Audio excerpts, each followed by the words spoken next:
ही गोष्ट विनंती. पोरांना एक आवर्जून गोष्ट सांगतो, रील स्टार होण्याच्या नादात स्वतःच रिअल स्टार विसरसाल असं काम करू नका.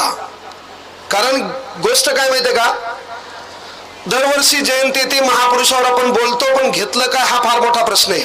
आणि ज्याने ज्याने महापुरुष वाचले तीच लोक खऱ्या अर्थाने कुठतरी पुढे येतात.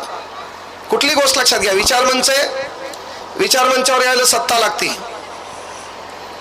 विचारमंचावर तुम्हाला बसायचं सत्ता लागते.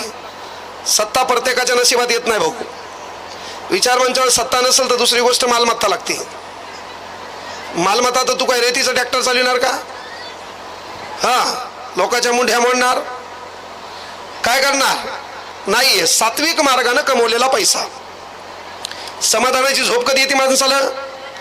मी लोकांना किती मदत केली आणि लोकांनी मला किती मदत केली.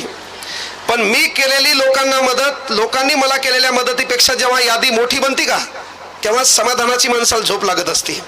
ही गोष्ट आवर्जून लक्षात घ्या. त्यासाठी विनंती एकच आहे, बाय हो, सुनाला काही ताण देऊ नका.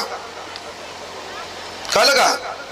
पहिले जुन्या काळात सासूचं वय झालं म्हणून सासू गचकायची, आता सून बी गचकायली. कोण कधी मरल सांगता येत नाही, बोलता बोलता गेला आहे का नाही. वांदेच सध्या तर बाबा 50-60 वर्षाचा विषय, कोणाबद्दलही द्वेष ठेवू नका.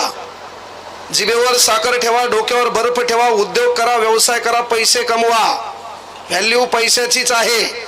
समजा कांगणेसर आता स्प्लेंडर गाडीवर इथं आले असते, नाही असे डोळे चळत उभं राहिले असते आणि मी मोठी असेल द्यालो, ऐकणार तू? नाही. ते व्हॅल्यू त्या गाडीचं आहेच. लोक 60,000 देतात, ते 20,000 फॉर्च्युनरचे. कळलं का? हे व्हॅल्यू आहेच.